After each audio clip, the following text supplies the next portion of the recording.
Hey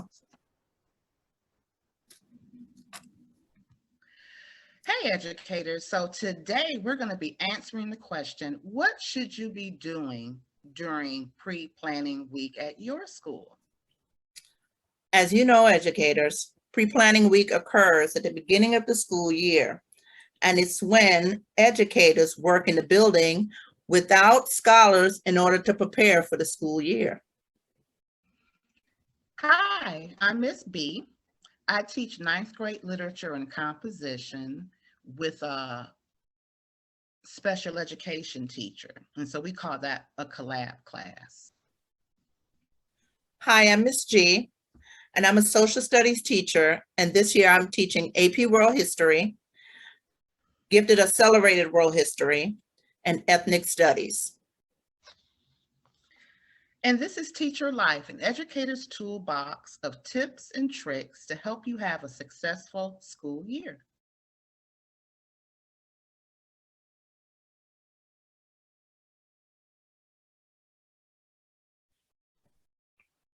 So educators, during pre-planning week, I have a sequential approach to pre-planning week.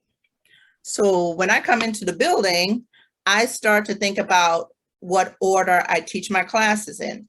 So if I'm teaching AP World History first, Accelerated World History second block, because we're on a block schedule in my school, and Ethnic Studies third block, what I start to do is to prepare for that class accordingly.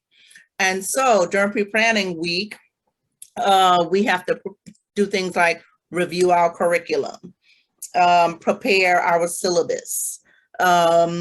We are supposed to have student information forms.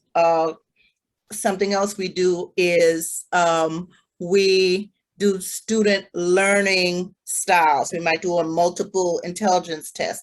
And there are other duties that we have to perform, which include parent-teacher night and just preparing for homeroom, schedules, lockers, and a multitude of duties that we have to perform this week.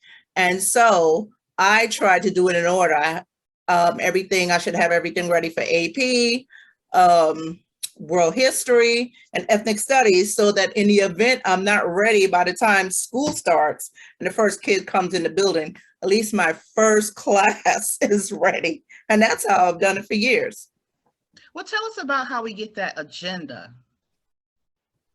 Well, Miss B, usually when we come in the building, we sometimes get it through email so that we can have it ready for our meeting.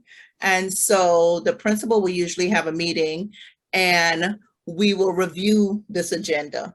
And on that agenda, as you know, Ms. B, it'll be all the meetings they want us to have in the morning. And then sometimes they'll give us the afternoon to try to perform the multitudes of duties that we have to perform.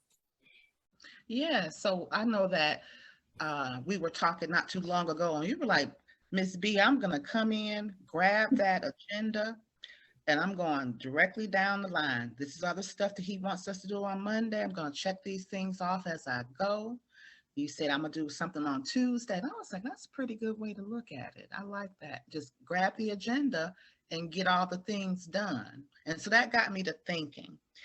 I think how I'm going to do it this year is kind of do the must do's, the should do's, and the could do's based off that agenda and the things that you mentioned that we all have to prepare in order to get ready for scholars the following week.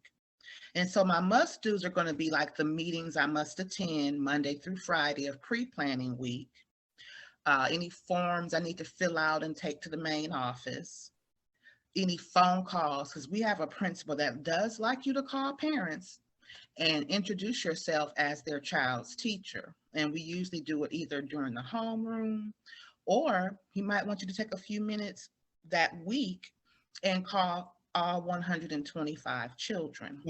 And so those are considered some must-dos. And then I'm gonna go through that list and see what are some could do's. What could I do on Monday to make next Monday when scholars come a lot easier? And I usually start with handouts and assignments. I kind of do my syllabus last because it's going to be on my learning management system. And I don't give points. I don't really need your parent to sign, and it's just the district syllabus. And so I'll come in probably Tuesday and kind of have my copy plan ready. Okay, so I want to make sure the kids have all the things they need for their interactive notebooks, and they'll have the different handouts for the whole first week of school. Make sure I go and collect all of those forms that you mentioned, the locker forms and schedules for the scholars in our homeroom, and have that uh, handled by Tuesday. And then Wednesday, I'm doing my could do's. These are all the things I want to do, set up my classroom the way I want it set up, make sure I have whatever last minute copies that me and my co-teacher decide to do, whatever activities. And then I think I'm good to go to kind of go back to the principal's must do's and his should do's on that agenda. Miss B, you're gonna make me have to rethink my whole process now. Okay. Because that sounds so organized in terms of getting the essentials done first, as opposed to, sometimes when I run out of time and then I'm copying syllabi, sometimes, when students are in the building. So I will definitely be revisiting my sequential approach. One other thing I was thinking is we want to make sure that we are not overwhelmed by Friday. You want to kind of, I'm going to have all the stuff that's important to me copied by Wednesday, 3:45 p.m. And then by Friday, I'm done. I'm done pre-planning, unless there's something I can do on the computer in front of a television on Saturday and Sunday.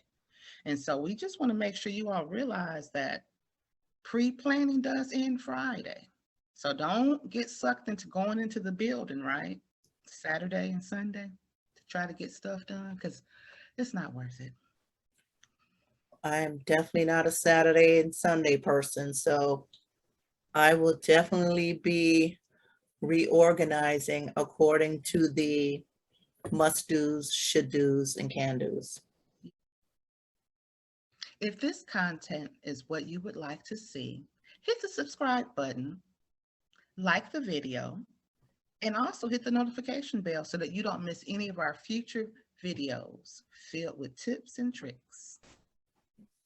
And educators, if you have any questions, please place them in the comment section below.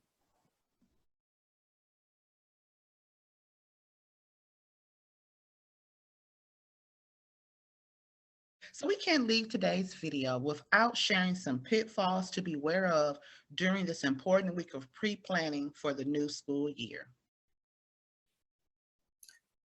Okay, so for me, some of the pitfalls are never attending a staff meeting without my computer or something in my hand that I have to work on. Unfortunately, especially when you have 3 preps or preparation classes to prepare for, I'm just constantly doing a lot of things. And even as I come into the building, I'm getting all these ideas because now I'm back in the building and all these ideas are coming to me. And so I walk with my computer and, I will pay attention to whatever is being said in a meeting, but I'm also working on lessons or syllabi, changing date, updating material on my computer. So that's one of the tips I would suggest during pre-planning. Walk with some of your materials so in the event that you're in all these meetings, you can be multitasking.